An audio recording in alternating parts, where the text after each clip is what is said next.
of the Spirit is love, joy, peace, long-suffering, kindness, goodness, faithfulness, gentleness, self-control.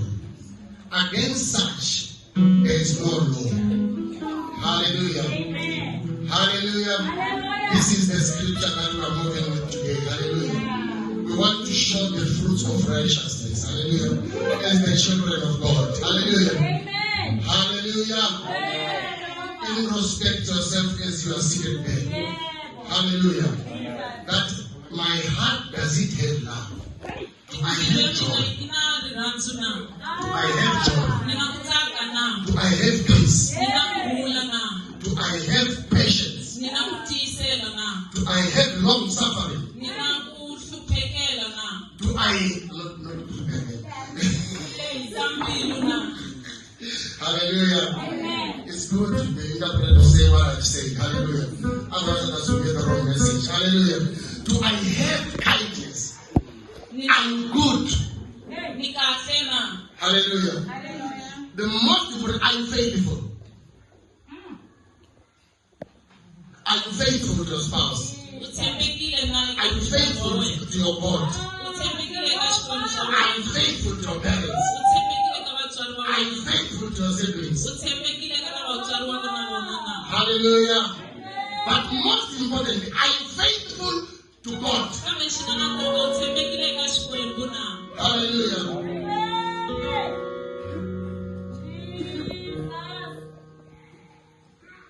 Hallelujah. There is a race I must run.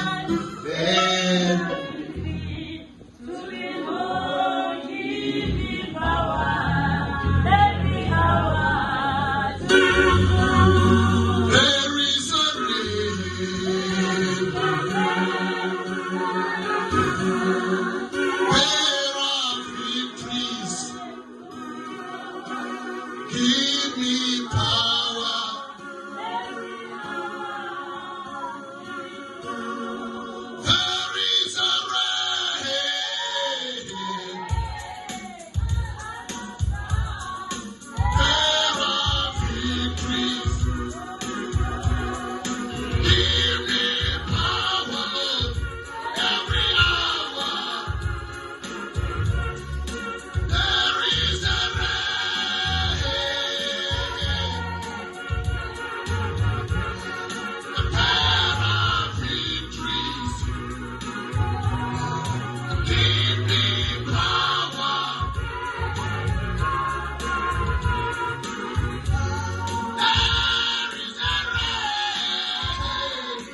Hallelujah. There's a race to run, a race of holiness. Hallelujah. Pursue holiness in your everyday living. Hallelujah. Don't pursue glory. Don't pursue fame. Don't pursue riches. The word of God says, seek ye first the kingdom of heaven, and all these things shall be added unto you. Hallelujah. But we have a problem with the saints of today. Hallelujah. They pursue for power. They pursue for glory. They pursue for fame. They pursue for riches before the kingdom. Hallelujah. That is why they don't last in whatever they are pursued. Hallelujah. Because the kingdom is missing. Hallelujah. Say after me, say, thy kingdom come. Thy kingdom come, O Lord. Thy kingdom come, O Lord. Into my life, into my family, into my workplace, into my businesses, into my calling, into my